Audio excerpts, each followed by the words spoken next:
आतंकवाद की शुरुआत कहाँ होती है? बंदूक से नहीं होती है, इंसान के मन से होती है। बंदूक बाद में आती है, आतंकवाद शुरू यहाँ पे होता है। और यहाँ क्या चल रहा होता है, ये हमें गीता जैसे ग्रंथ बहुत स्पष्टता से, बहुत गहराई से और बहुत विस्तार में बताते हैं। गोलियों से तो चंद लोगों को मारा जाता है।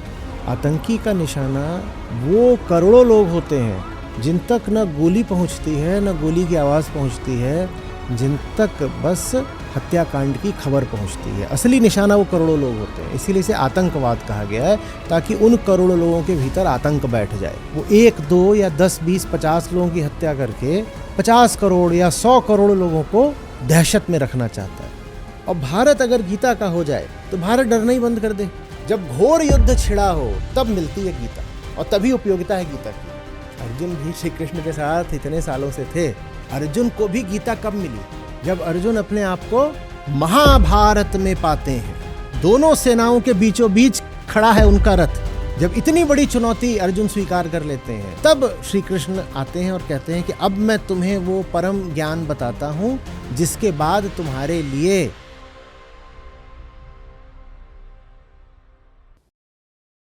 देखिए, कोई भी चीज गड़बड़ हो जाती है तो हम उसे सुधारना चाहते हैं। कोई बीमारी लग जाती है तो हम उसका इलाज करना चाहते हैं। ये है, ये खराब हो जाए, ये बिल्कुल चीखने चिल्लाने लगे, ये बहुत पागलों सा व्यवहार करने लगे, तो मुझे इसे ठीक करना पड़ेगा ना।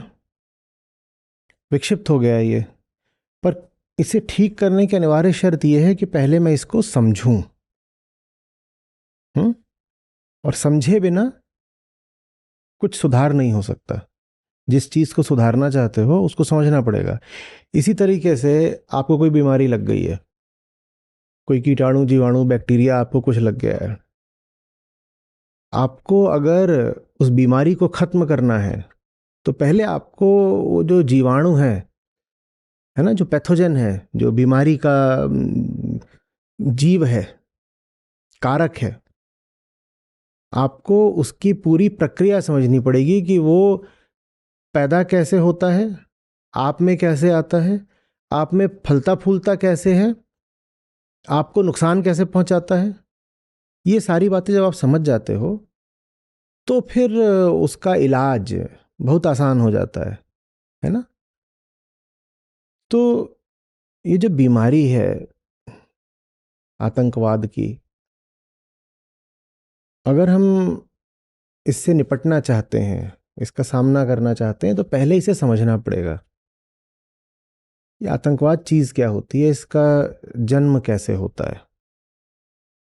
और चूंकि आतंकवाद मनुष्य के मन की एक चीज़ है, आतंकी बाहर बाहर से तो वैसे ही दिखता है जैसे दूसरे लोग दिखते हैं। 2 हाथ, 2 पाँव, 2 आँख उसके भी होती है, पर उसके भीतर कुछ बदल गया होता है ना। तो आतंकवाद चूंकि मनुष्य के भीतर की चीज़ है, तो इसलिए वो ग्रंथ, वो स्रोत हमारे लिए बहुत लाभकर होते हैं आतंकवाद को समझने में, जो हमें इंसान के भीतर क्या चलता है इस बात से परिचित कराते हैं। आतंकवाद की शुरुआत कहाँ होती है? बंदूक से नहीं होती है, इंसान के मन से होती है। बंदूक बाद में आती है, आतंकवाद शुरू यहाँ पे होता है। और यहाँ क्या चल रहा होता है, ये हमें गीता जैसे ग्रंथ बहुत स्पष्टता से, बहुत गहराई से और बहुत विस्तार में बताते हैं। तो इसलिए गीता बहुत उपयोगी है अगर आप सचमुच आतंकवाद को समझना चाहते हैं और उसका खात्मा करना चाहते हैं। हम इस बीमारी को आतंकवाद कहते हैं, गोलीवाद नहीं कहते, हत्यावाद नहीं कहते। इसको एक खास नाम दिया गया है, आतंकवाद। तो ये जो बीमारी है, ये आपके मन में डर, भय, दहशत पैदा करने का काम करती है, तभी इसका नाम ही है आतंकवाद। आतंकी का निशाना बस वो लोग नहीं होते जिन्हें गोलियों से मार दिया जाता है, गोलियों से तो चंद लोगों को मारा जाता है। आतंकी का निशाना वो करोड़ों लोग होते हैं जिन तक न गोली पहुंचती है न गोली की आवाज़ पहुंचती है, जिन तक बस हत्याकांड की खबर पहुंचती है। असली निशाना वो करोड़ों लोग होते हैं, इसीलिए इसे आतंकवाद कहा गया है, ताकि उन करोड़ों लोगों के भीतर आतंक बैठ जाए। यही आतंकवाद का उद्देश्य होता है। तो आतंकी आप पर चढ़ बैठता है, आपके भीतर डर बैठा करके। ये आतंक यानी भय, डर, ये क्या चीज़ होते हैं? कोई कैसे सफल हो जाता है आपको डराने में? डर चीज़ ही क्या है और डर से कैसे मुक्त रहा जाए, ये बात भी भगवत गीता सिखाती है। तो आतंकवाद जन्म कैसे लेता है? आतंकवाद कैसे आपको गुलाम बनाना चाहता है, झुकाना चाहता है, डराना चाहता है, दूसरी बात। और तीसरी बात कि आतंकवाद को जवाब कैसे देना है। ये बात भी गीता सिखाती है। तीनों बातें गीता सिखाती हैं, क्योंकि गीता की तो पृष्ठभूमि ही लड़ाई के मैदान की है ना। वहां भी सामने कोई खड़ा हुआ था बड़ी भारी ताकत लेकर के। पांडवों से लगभग 1.5 उसके पास सेना थी और बड़े बड़े महारथी थे उसके पास, और राज्य भी उसी के पास था। तो ऐसी स्थिति में भी शत्रु से डरे बिना उसका सामना कैसे किया जाए, ये बात भी गीता सिखाती है। तो इस नाते मैंने कहा था कि ऐसी जब घड़ियां राष्ट्र के सामने आती हैं, तब तो गीता और जरूरी हो जाती है। अर्जुन सर्वश्रेष्ठ धनुर्धर थे,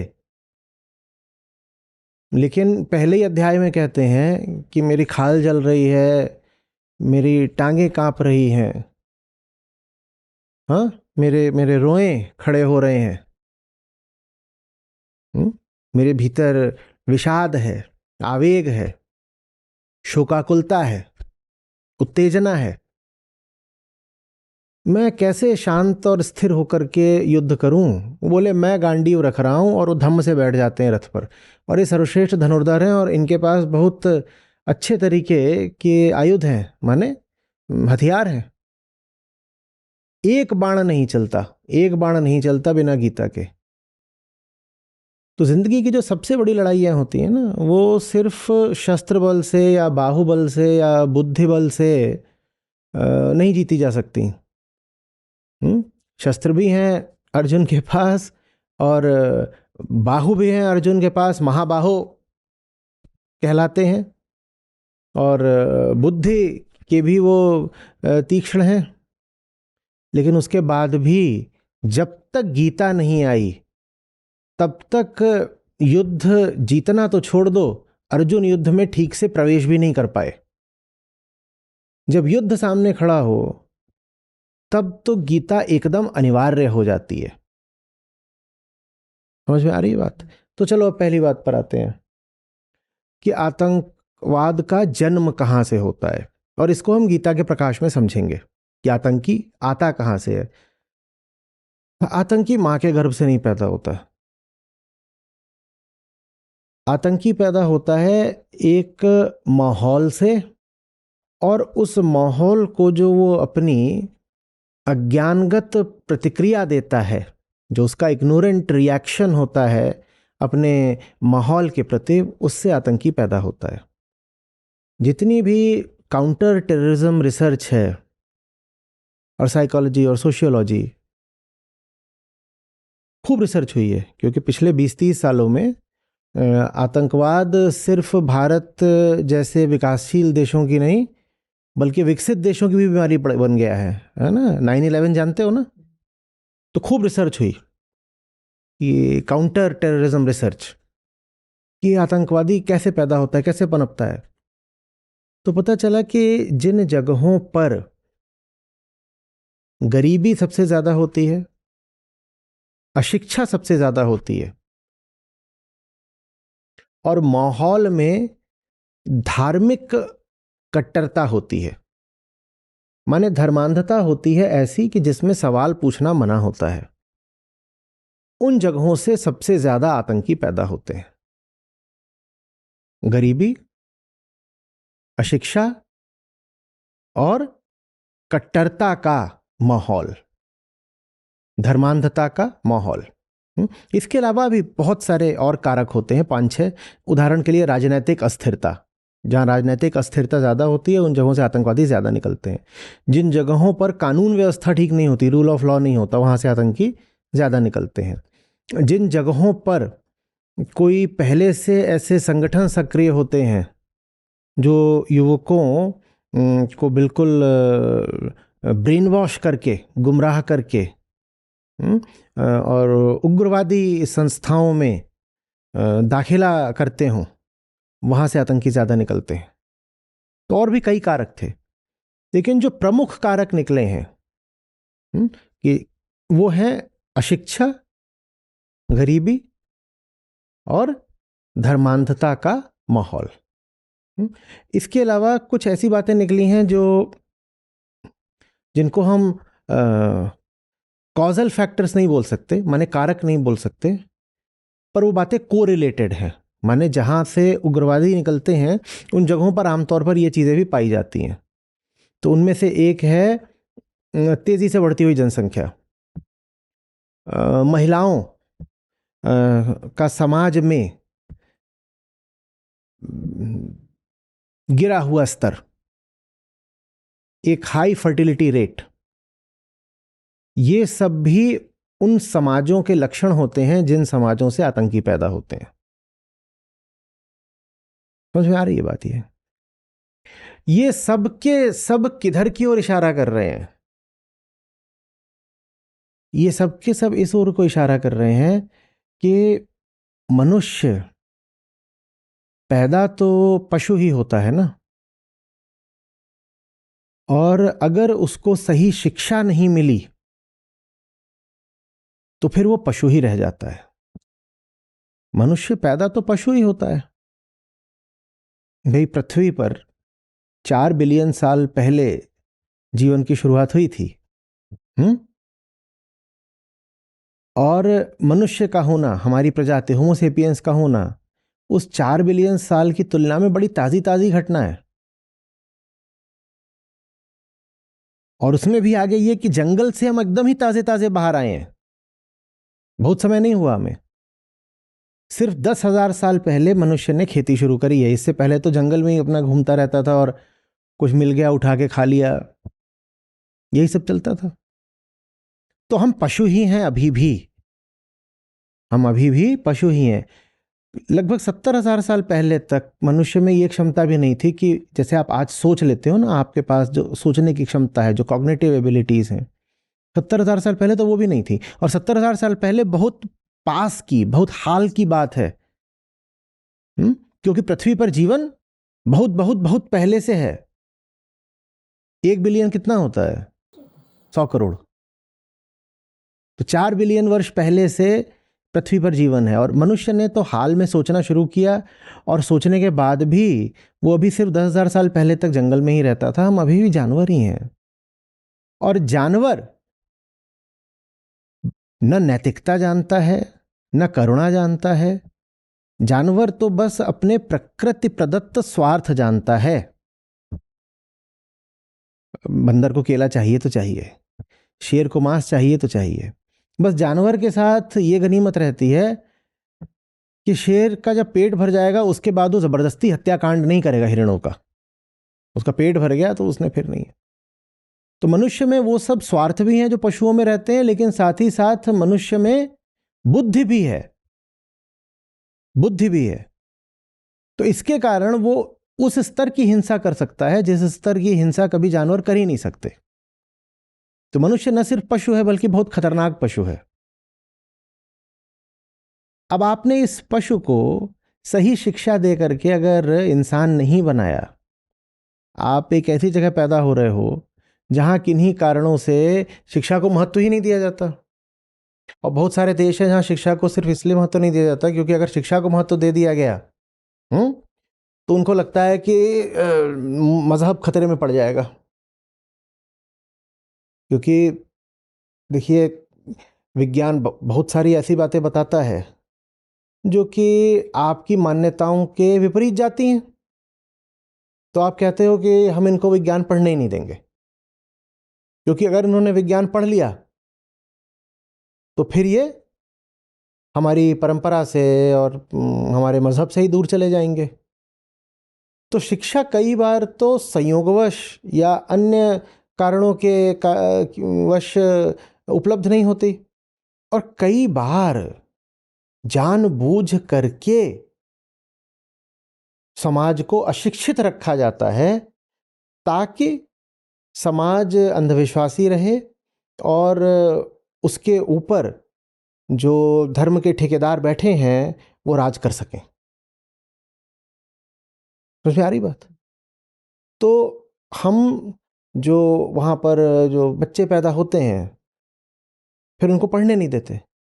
हम कहते हैं अगर इन्होंने पढ़ लिख लिया तो हमारे काबू से बाहर हो जाएंगे।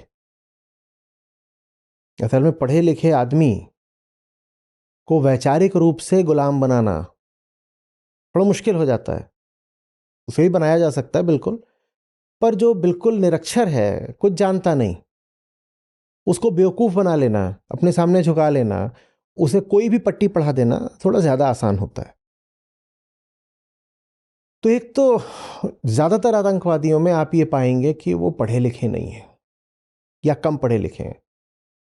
अपवाद भी होते हैं, ऐसे भी आतंकवादी पकड़े गए हैं जिन्होंने डॉक्टरेट कर रखी थी, इंजीनियर आतंकवादी भी पकड़े गए हैं, ये सब है, पर उनकी तादाद कम है। ज़्यादातर जो आतंकवादी हैं ये अविकसित जगहों से निकलते हैं, दक्षिण एशिया, अफ्रीका, उत्तरी अफ्रीका, वेस्ट एशिया, और इन सब जगहों पर ही सामाजिक हालात अच्छे नहीं हैं। तो वो जो पशु पैदा होता है उसे इंसान बनने का पूरा मौका नहीं मिलता। और ये बात गीता बहुत साफ करके कहती है कि जिनके पास उठी हुई चेतना नहीं है वो तो अभी जीवित ही नहीं है। कृष्ण कहते हैं अर्जुन से, अर्जुन तुम इतना शोक कर रहे हो कि मैं युद्ध कैसे करूं, तुम्हें लग रहा है कि ये बेचारे कहीं मर गए तो मैं क्या करूंगा। अर्जुन कहते हैं कि ये सब मेरे अपने सगे संबंधी हैं, इनको मार करके अगर राज्य मिल भी गया तो उस राज्य का क्या करूंगा। एक जगह आकर कृष्ण अर्जुन से कहते हैं ये मरे हुए हैं, जो पहले से मरे हुए हैं उनको यदि मारना भी पड़ा तो उसमें शोक की क्या बात है। इस बात को समझना पड़ेगा क्या कह रहे हैं कृष्ण।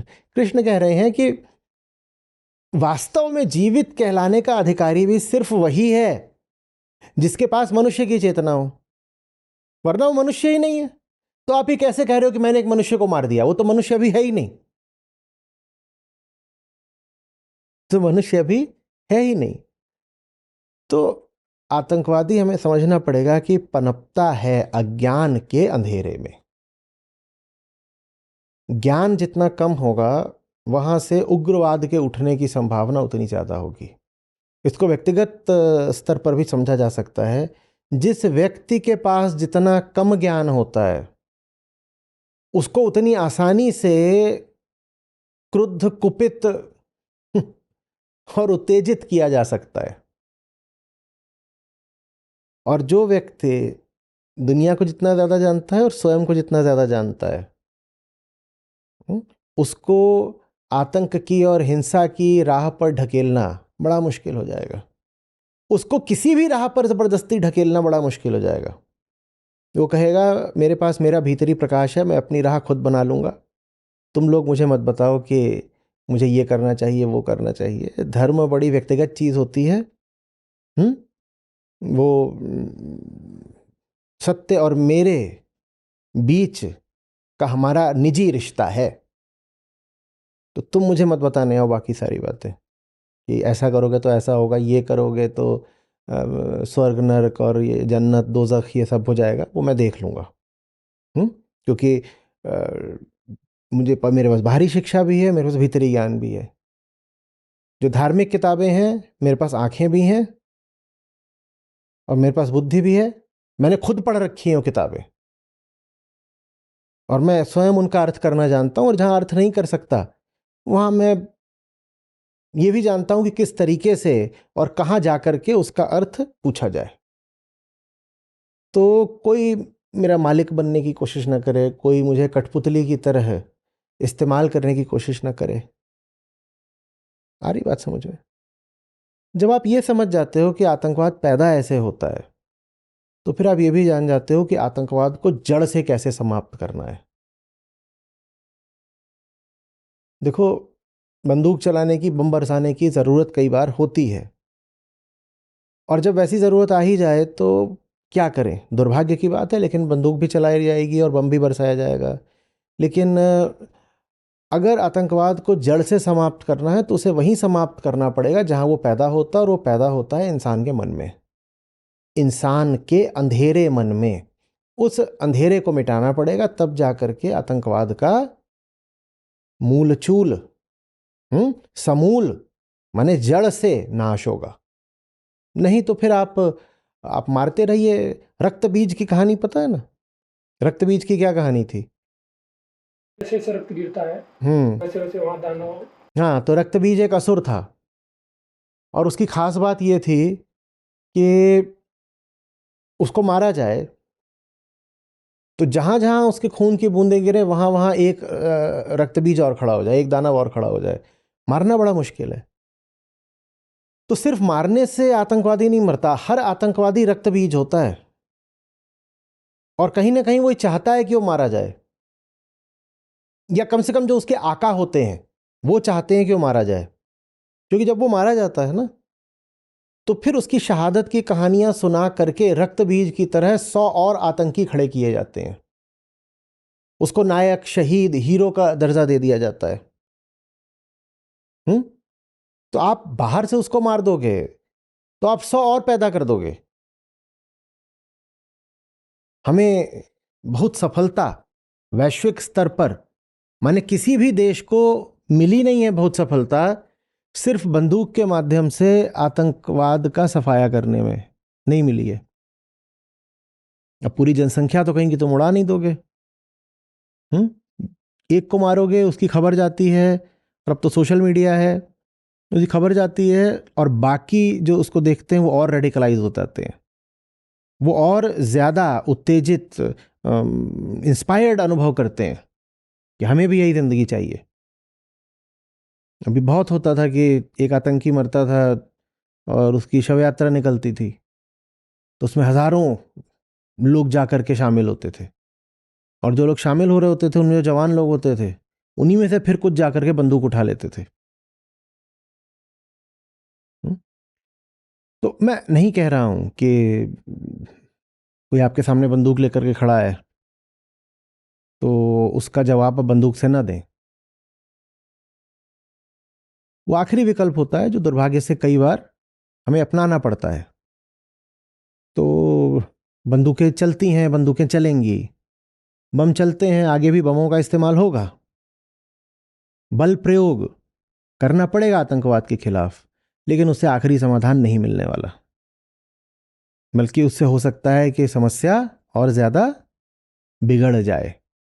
क्योंकि क्योंकि उसके शरीर में नहीं थी ना समस्या कि आपने शरीर को गोली मार दी तो आपने आतंकवाद को गोली मार दी।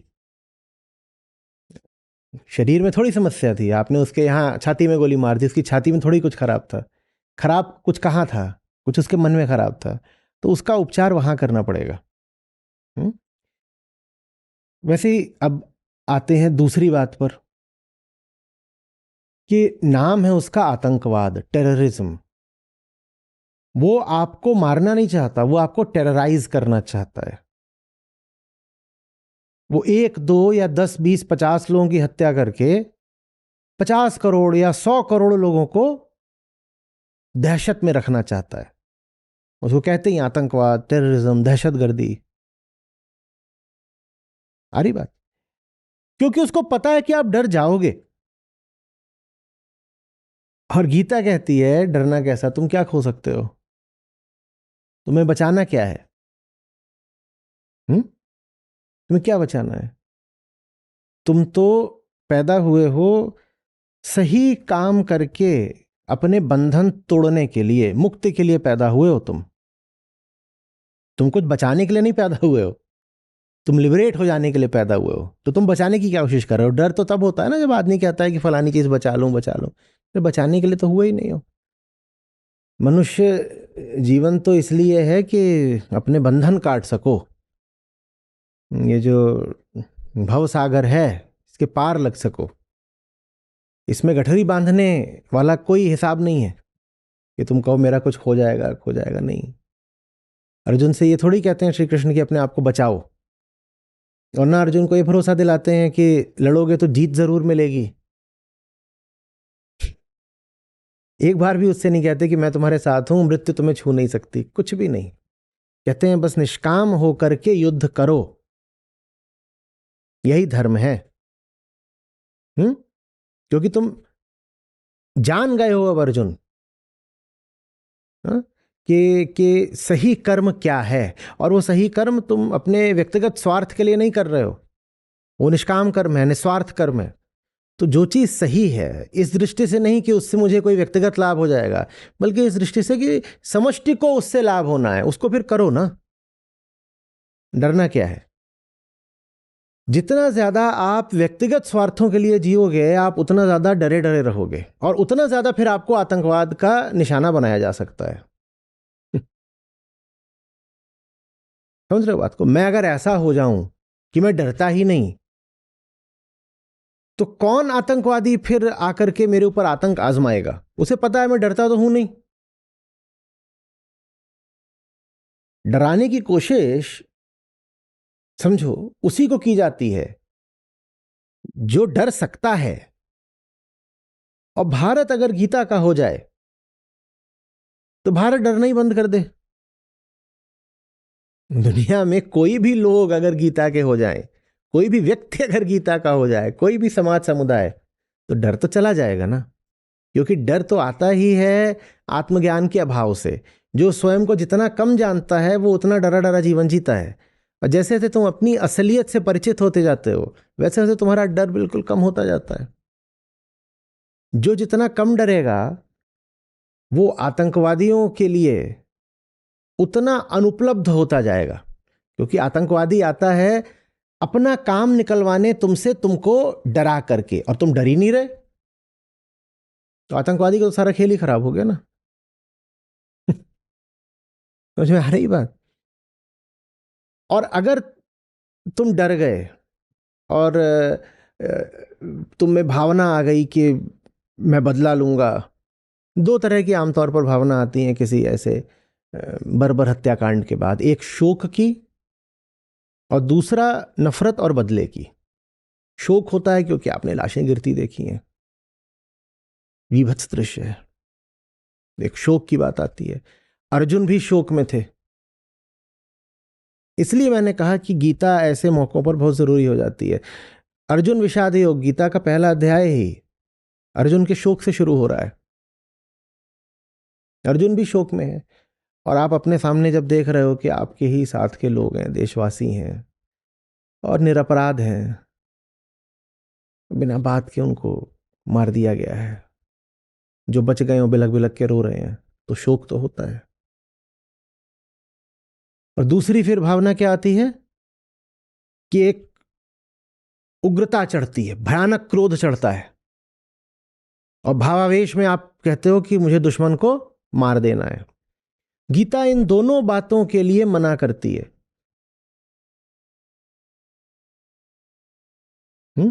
खासकर भावना में आकर उग्र प्रतिक्रिया करने के लिए।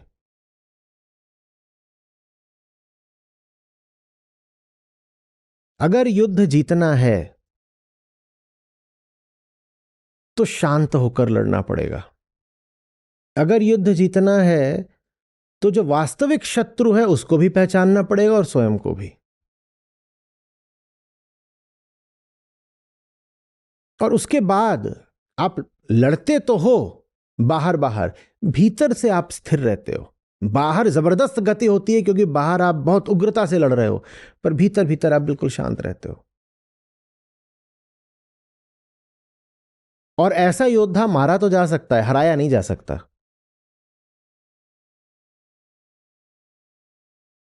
अर्जुन का भी यही होना था। श्री कृष्ण कोई गारंटी नहीं दे रहे थे जीतोगे, लेकिन एक बात पक्की थी, अर्जुन हार नहीं सकते थे। हाँ, ये जरूर हो सकता था, संयोग की बात, कि वीर गति को प्राप्त हो जाते, वो हो सकता था। हारना लेकिन असंभव था, क्योंकि हारने के लिए आपको जिंदा रहना पड़ता है ना। जो कह दे कि मैं जान गया हूं कि यही मेरे लिए सही युद्ध है, वो तो लड़ता ही जाएगा, लड़ता ही जाएगा। मन के हारे हार है, मन के जीते जीत। वो हार कभी स्वीकार ही नहीं करेगा। वो हारा कैसे? उसके जब तक एक भी सांस बची है वो लड़ता जाएगा, तो आप उसे हरा नहीं सकते। हाँ, मार दो, वो सब तो फिर जीवन के संयोग होते हैं। मारा गया कोई,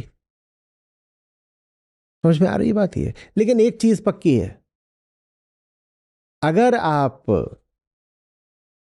बिल्कुल उत्तेजित होकर आवेश में कोई निर्णय ले लेते हैं, तो आप बिल्कुल वही काम कर रहे हैं जो आतंकवादी आपसे करवाना चाहते थे।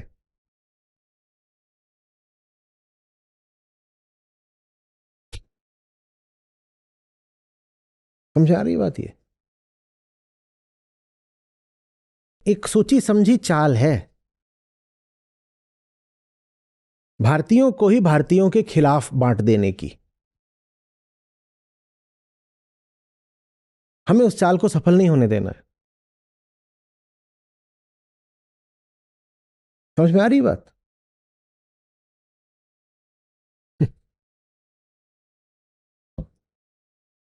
वो भारतीयों को भारतीयों से बांटना चाहते हैं, क्योंकि उन्हें पता है ये खबर अब बाहर जाएगी। तो उनको सिर्फ हिंदुओं का दुश्मन मत मानो, वो हर भारतीय का दुश्मन है, चाहे वो हिंदू हो चाहे मुसलमान हो। इसीलिए चाहे वो कश्मीरी हो और चाहे भारतीय मुसलमान हो, उनके भी हित में यही है कि वो आतंकवाद की न सिर्फ मौखिक निंदा करें, बल्कि आतंकवाद के खिलाफ ये जो लड़ाई है, हर तल पर उसमें सक्रियता से भाग लें। क्योंकि जो आपके खिलाफ है वो वास्तव में किसी धर्म वगैरह का नहीं है, उसको समस्या भारत राष्ट्र के सिद्धांत से है। उसको समस्या सिर्फ किसी धर्म से नहीं है कि आपको लगे कि वो हिंदू धर्म के खिलाफ है। नहीं नहीं नहीं, उनको समस्या भारत राष्ट्र के सिद्धांत से ही है। और जो भारत राष्ट्र का सिद्धांत है वो बड़ा आध्यात्मिक है। वेदांत के जो सूत्र हैं वो सरल होकर के आपके संविधान में एक सामाजिक और लीगल भाषा रूप पाते हैं। उनकी समस्या उस बात से है। समझ में आ रही बात? तो संघर्ष तो जरूर होना चाहिए, लेकिन संघर्ष को हम अपने तरीके से करेंगे, अपनी शर्तों पर करेंगे, अपने बोध से करेंगे। कोई आकर आपसे प्रतिक्रिया ले जाए तो वो जीत गया। उदाहरण के लिए, मुझे पता है कि मैं तुम्हारे कंधे पर पीछे से ऐसे मारूंगा तो तुम चिल्ला करके पीछे मुड़ोगे। तो मेरे लिए तो ये मजेदार खेल हो गया ना। मैं बार बार पीछे से जाऊंगा, तुम्हारे कंधे पे मारूंगा, तुम चिल्ला के पीछे मुड़ोगे। देखा, ये मेरा गुलाम है, मैं जब चाहता हूं इसको चिल्लवा देता हूं और पीछे मुड़वा लेता हूं। इसकी तो जो क्रियाएं हैं वो मेरे हाथ में आ गई। अब ये होती है प्रतिक्रिया। आप जब प्रतिक्रिया करते हो तो आप दूसरे के गुलाम हो जाते हो, और जब आप भावनात्मक प्रतिक्रिया करते हो तो आप अपने ही भीतर के पशुता के गुलाम हो जाते हो। तो यानी इमोशनल रिएक्शन देने वाला दोनों तरफ से गुलाम हो गया, भीतर से भी और बाहर से भी। इमोशन कहाँ से उठता है? शरीर से। जो हमारे मुख्य भाव होते हैं वो सबके सब वो भी होते हैं जो पशुओं में भी पाए जाते हैं।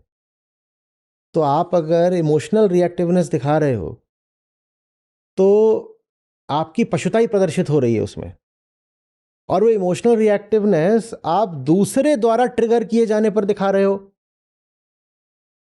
तो दूसरा भी आपका मालिक हो गया। माने आप दो तरह से गुलाम हो गए, आप अपने शरीर के गुलाम हो गए, आप जंगल के गुलाम हो गए, और आप वो जो सामने व्यक्ति है उसके गुलाम हो गए, माने आप समाज के गुलाम हो गए, आप शरीर और समाज दोनों के गुलाम हो गए अगर आपने दूसरे के भड़काने पर प्रतिक्रिया कर दी।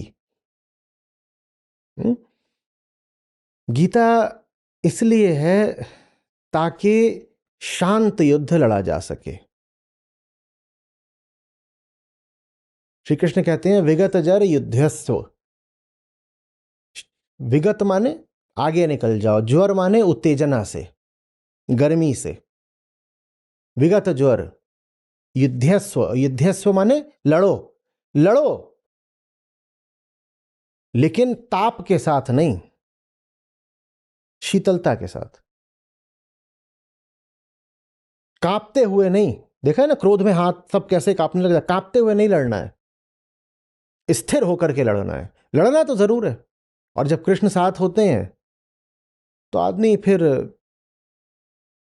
ये नहीं सोचता कि लड़ाई का अंजाम क्या होगा। वो कहता है लड़ाई अगर सही है तो जरूर लड़ेंगे, परिणाम की परवाह नहीं, लड़ी जाएगी। लेकिन अंधी लड़ाई नहीं लड़ेंगे।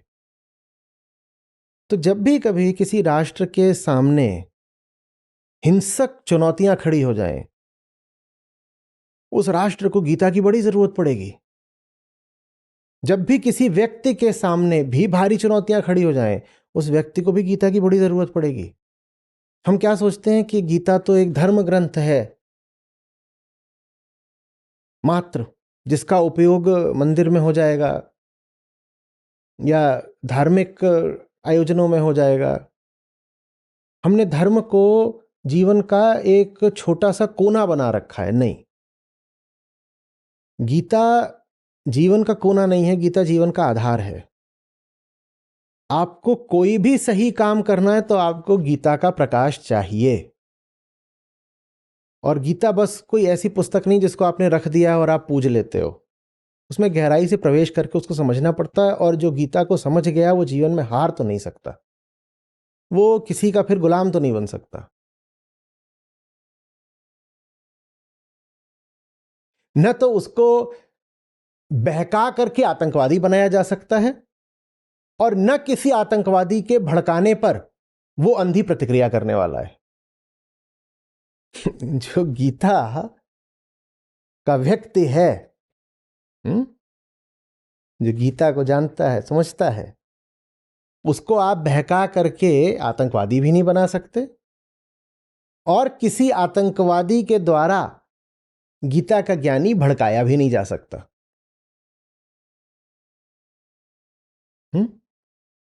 समझ में आ रही बात? ये तो गीता, वेदांत, अध्यात्म ही दुनिया का पूरा विजडम लिटरेचर, बोध साहित्य, ये इसलिए नहीं होता है कि जब शांति होगी तब हम इसको पढ़ लेंगे। लोग ऐसे ही कहते हैं।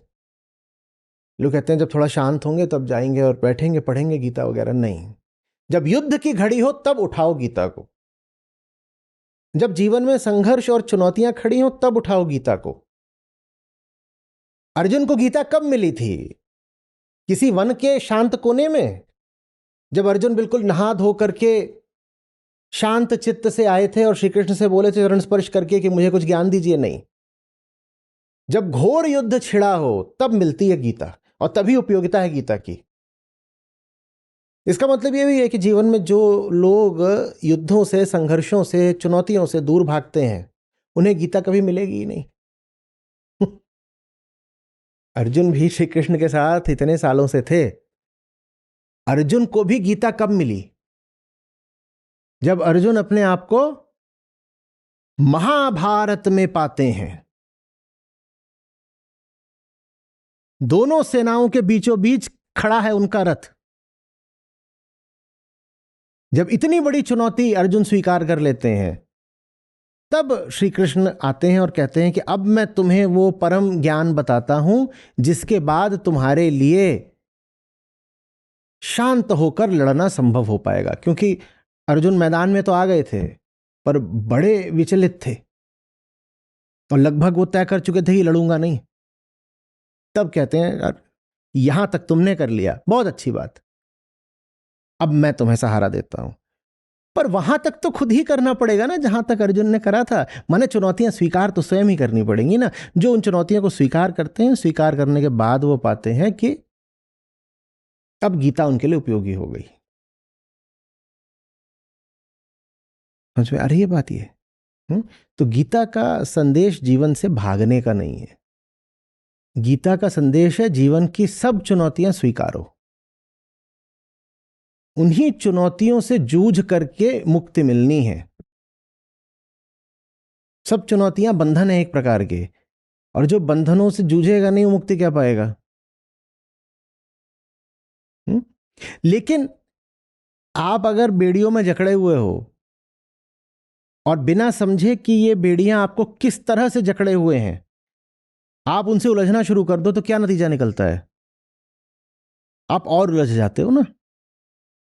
5-7 रस्सियों में आपको बांध दिया गया है और अपने हाथ पांव आप उल्टे पुल्टे फेंकना शुरू कर दो, तड़प करके, छटपटा के कि मुझे आजाद होना है किसी तरीके से, तो क्या होगा? आप और उलझ जाओगे। तो एक और तो ये संकल्प होना चाहिए कि मुझे बंधनों में फंसे नहीं रहना है, मुझे चुनौतियों के आगे घुटना नहीं टेकना है। और दूसरी ओर एक शांत बोध और ज्ञान होना चाहिए कि अब ये चुनौतियां हैं क्या, मैं इनको गहराई से समझूं, और उस समझने से ही फिर संघर्ष का मार्ग पता चलेगा और फिर विजय मिलेगी। बिना समझे जो संघर्ष किया जाता है उसमें विनाश निश्चित होता है। आप अपने दुश्मन को समझते तो हो नहीं, पर जाके उलझ गए तो आप जीतोगे कि हारोगे? गीता कहती है समझो।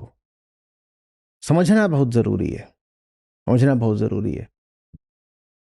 अर्जुन को क्या समझाया था श्री कृष्ण ने? अर्जुन को अर्जुन का ही मन समझाया था। अर्जुन को अर्जुन के ही भीतर ले गए थे श्री कृष्ण, बोले देखो तुम्हारे भीतर क्या चल रहा है, अब बताओ, फंसना है इसमें? अब बताओ। जो अपने ही भीतर फंसा रहे वही वही समझ लो दुर्योधन है, वही दुशासन है। और दुर्योधन से याद आया, तुमने कहा ना कि वो मीडिया चैनल्स पर इंटरव्यू दिया था, जब उन्होंने पूछा, गीता में श्री कृष्ण अर्जुन को कहते हैं कि अर्जुन ऐसा कोई समय नहीं था जब तुम नहीं थे या मैं नहीं था। तो उसी बात को थोड़ा अगर आगे आप विचार करें तो ये भी सही है कि फिर ऐसा भी कोई समय नहीं था जब दुर्योधन नहीं थे। मैंने पहली बात ही यही कही थी कि अरे भाई, श्री कृष्ण कहते हैं अर्जुन से कि ऐसा कोई काल नहीं था जब तुम नहीं थे या मैं नहीं था। और ये जो ज्ञान भी है, जो भी मैं तुमसे कहने जा रहा हूं, ये ज्ञान भी सनातन है, ये पहले भी चलता रहा है। तुम भी रहे हो पहले और मैं भी रहा हूं पहले, बस तुम्हें याद नहीं है, मुझे याद है। मैंने कहा अरे जब श्री कृष्ण फिर सदा से रहे हैं और रहते आए हैं और अलग अलग रूपों में वो हर जगह हर समय मौजूद होते ही हैं, चेतना की बात है, सूक्ष्म बात है, ये प्रतीकात्मक बात है। और अर्जुन भी लगातार होते हैं, तो फिर दुर्योधन भी तो लगातार होते होंगे ना। जब श्री कृष्ण भी सदा हैं और अर्जुन भी सदा हैं, तो फिर दुर्योधन, दुशासन, शकुनी, ये लोग भी सदा ही होंगे। तो ये हर काल में होते हैं और ये हर काल में कपट ही करते हैं। तो ये सामने आ जाएं और कपट करें और लाक्षागृह में आपको जलाने की कोशिश करें, धोखे से आपको वन में भेज दें, अज्ञातवास में भेज दें, तो घबराने की कोई बात नहीं है। तो सदा सदा का किस्सा है, चलता आया है। पहली बात तो घबराना नहीं है, दूसरे रण से भागना नहीं है, तीसरा बिना गीता के रण में उतरना नहीं है।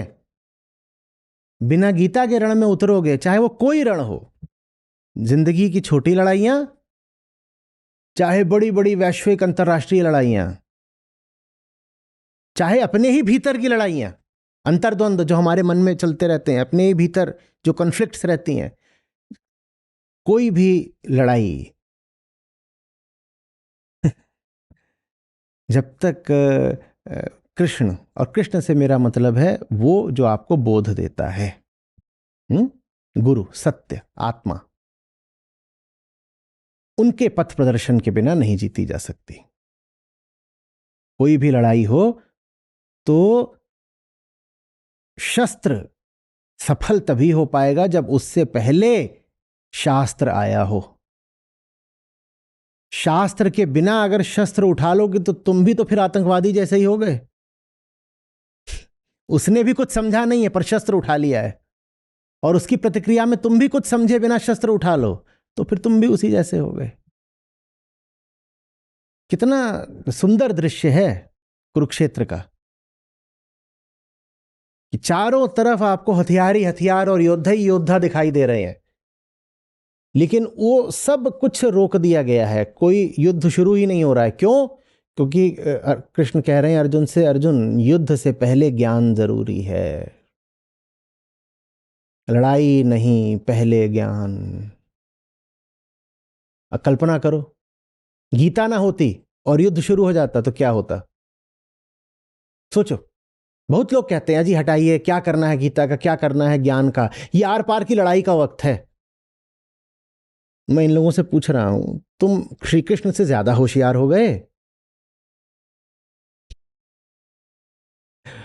वो कह रहे हैं कि अर्जुन अगर युद्ध करना है तो पहले कुछ बातें समझनी होंगी, और पूरे 18 अध्याय समझाते हैं, तब जाकर के सार्थक युद्ध अर्जुन कर पाते हैं।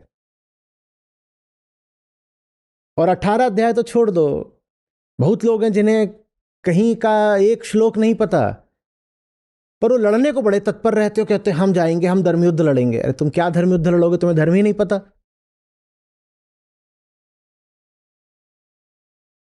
समझ में आ रही बात?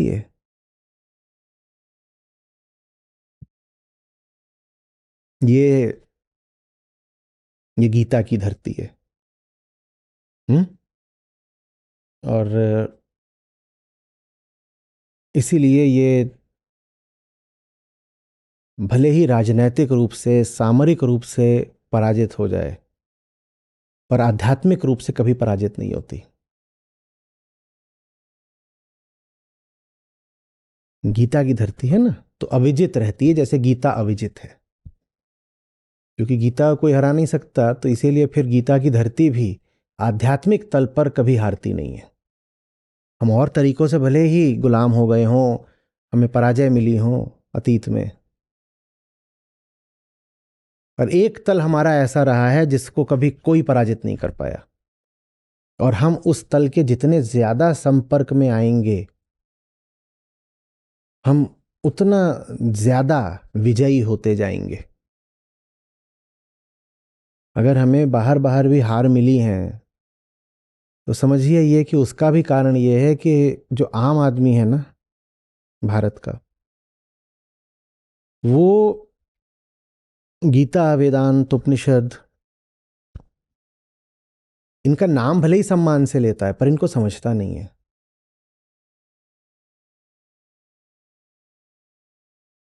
हमने इनको समझा होता तो हम मर तो सकते थे, हार कभी नहीं सकते थे।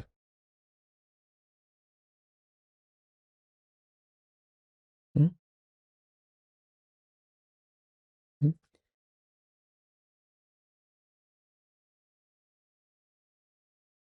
बाहर वाले लोग आज भी वही पुरानी गलती कर देते हैं।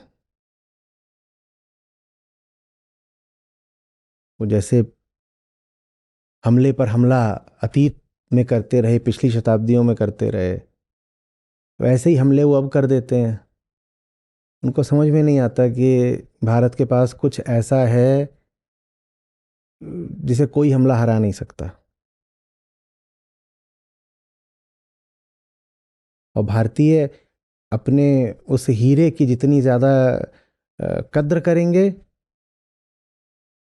उतने ज़्यादा इनविंसिबल होते जाएंगे, अपराजेय होते जाएंगे। समझ में आ रही है बात? ये सिर्फ पूजो नहीं, समझो गीता को। सिर्फ ये मत कहो कि श्री कृष्ण मेरे आराध्य हैं, देवता हैं।